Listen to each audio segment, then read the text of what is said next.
What's up, cool kids? We are back with a Write With Me. So I recently teamed up with my book club and hosted a writing workshop. The prompt that I had, the workshop was around Mother's Day, so people invited their moms to the Zoom call that we had, and we were writing out a prayer for our mom. I think what was interesting about this is that most of the workshops that I've hosted so far have been centered around our own thoughts, our own desires, and our own feelings.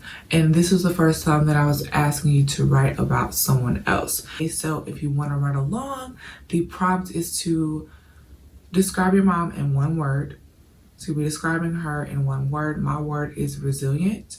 And then you're going to title your piece Prayer for the X one. So mine will be Prayer for the Resilient one. And then I'm going to write for about 20 minutes. Then I'll pop back on and we can chat. Let's do it.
Well, it's time, but I'm wondering,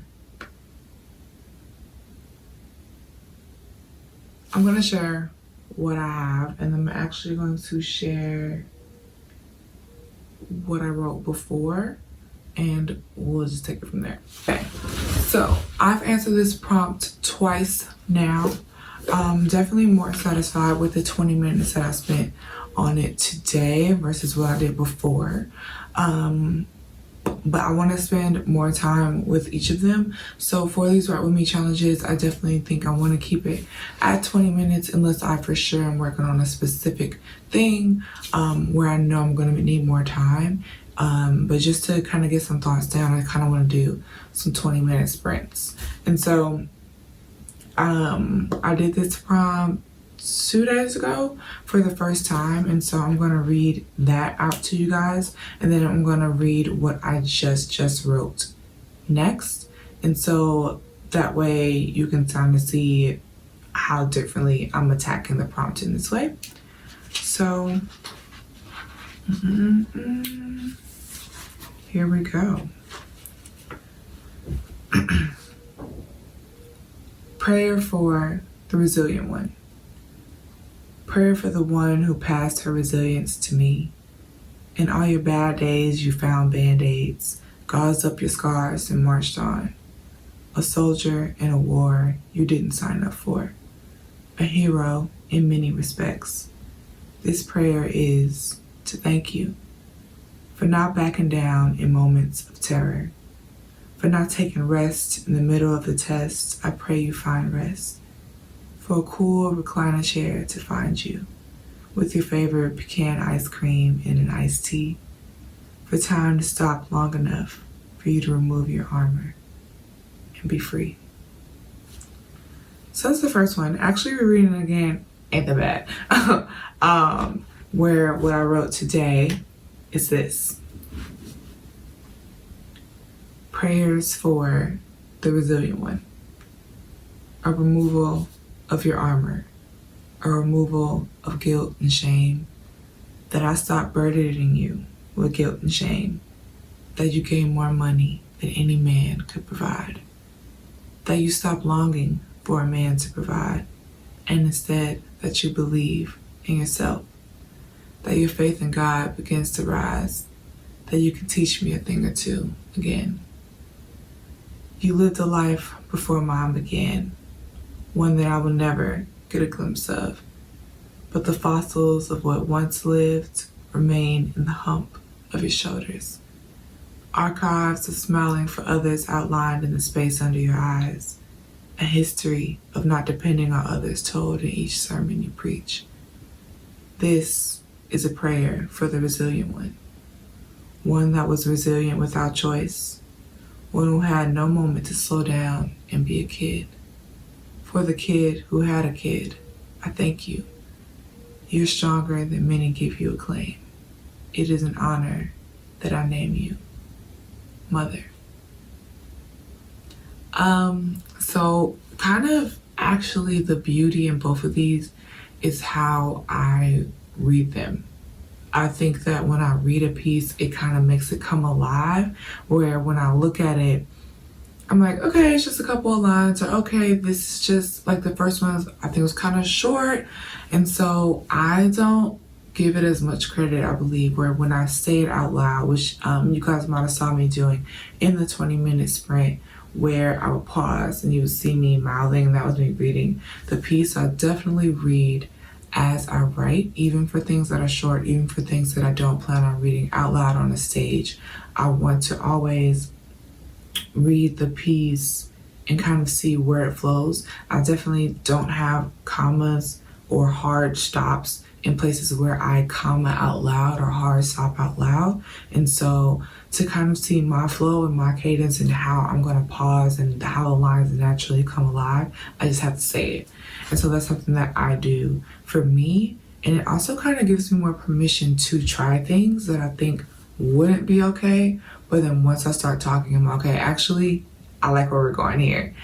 So with both of these pieces, I think there are some reoccurring themes. Definitely the talk about armor and like kind of, actually I would say a callous feeling. You can tell there are some things that have kind of built up over the life of my mom, even if I'm not going too in depth of what those calluses are, that you can tell that there's a buildup of things, and that's kind of shaped my perspective of her. And at first, I think the first one that I read, I kind of made that more of a prayer just because there were things that I was giving out that I wanted her to have. Where with this one, I talked about removal of things, and then I kind of went into reverence in a way and being thankful for the life that she's lived, even if it's resulted in a callus that has kind of kept me out in a way, and just respecting the life and the things that she's had to go through. And so for the second one, which is the one that I wrote today, I was in reading, before I read it out loud to you guys, a bit judgmental about this even being a prayer, if that makes sense. But then in talking about it right now, I see that it is. Prayers definitely have things that we wish weren't around, a recognition of who God is and what He is. And I feel like in the middle of this piece, I definitely do that and kind of talk about the archives, and that's the history of my mom. Even in this short contained like 3 or 4 lines, you can kind of unpack a lot there. And then at the end, there's reverence and thanks.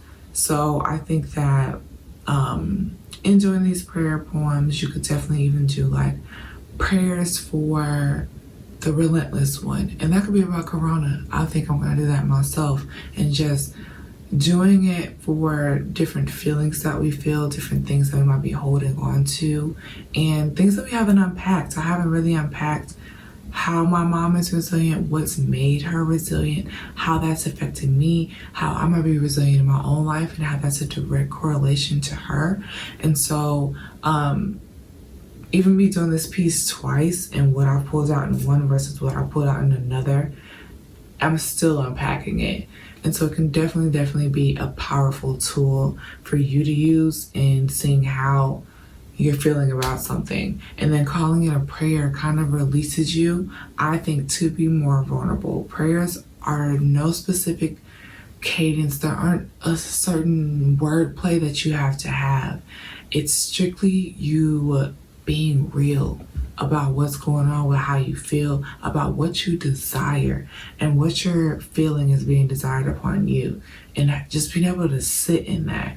I think what's been great actually about both of the 20-minute sprints that I had with this piece is that I had to sit with my thoughts about my mom. I had to sit with how I feel and actually, figure out how I do feel about her and how she's been. And so I invite you guys to do the same thing. If you do try this, let me know what kind of is revealed for you. If you do your mom or if you do something else, what are the words that you guys use? I think it's always, since it's anchored in prayer for the X1, that word that you choose really can take your piece in so many different ways. Please be reminded that you can do a journal entry.